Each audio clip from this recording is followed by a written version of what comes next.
My name is Jane Goodall. My age is 80. My job is giving people hope.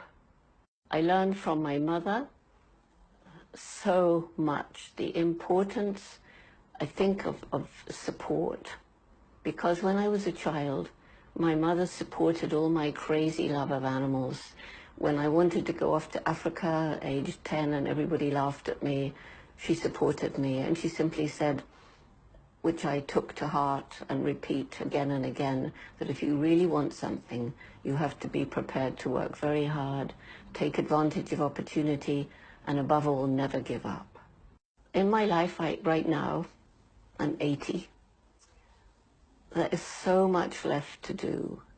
So I would like to go back and give myself a bit longer. But as it is, I don't know how long I have to live, but certainly it is that every year takes me closer to the end, whenever that end is. And so there's this feeling of desperation. There's so many places I want to go. There's so many people I want to talk to. There's so many hearts I want to reach. And I'm just me, and I try and use this electronic stuff, and it does work to a certain extent, but it's not the same as being there and sensing a person and trying to get in here where it seems impossible to do. Education is not the sort of education that we think about when children go to school. I think education is learning from experience. I think we continue to be educated throughout life. And I think every day brings its own kind of education, and we can learn from it. If we keep our eyes open, our ears open, and think of every day as an adventure, then each day will give us a lesson. I have many kinds of happiness. I'm completely happy when I'm alone in nature. I love to be alone in nature. It makes me very happy. I'm really happy when I sit around with friends in the evening, particularly around a campfire, and we can tell stories and drink a bit of red wine. I'm totally happy when I'm walking with a dog, because dogs make me really, really happy, because you can just be yourself with a dog, and a dog is always himself or herself with me. And when I was a child, my great teacher was a dog who taught me that we're just part of the animal kingdom, and that we're not the only beings with personalities and minds capable of reasoning, and certainly not the only beings with emotions like happiness, sadness, fear, despair, nor are we the only beings capable of giving and receiving love.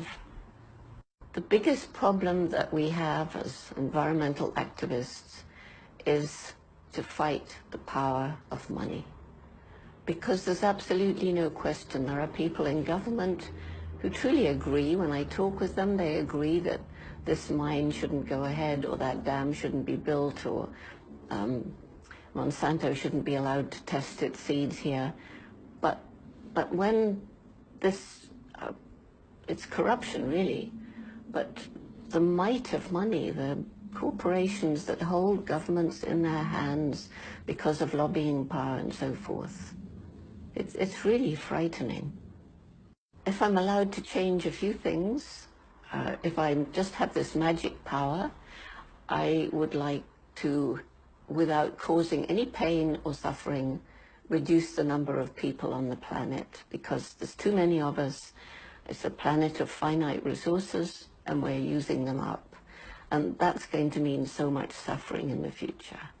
I would like to alleviate poverty, because when you're poor, never mind the individual suffering, you're destroying the environment, because you have to.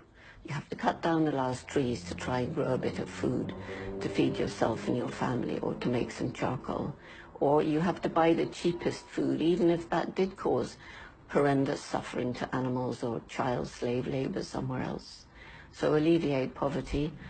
And maybe the hardest of all, but what I really, really, really would love to change, is the unsustainable lifestyle of everybody else. We're just greedy.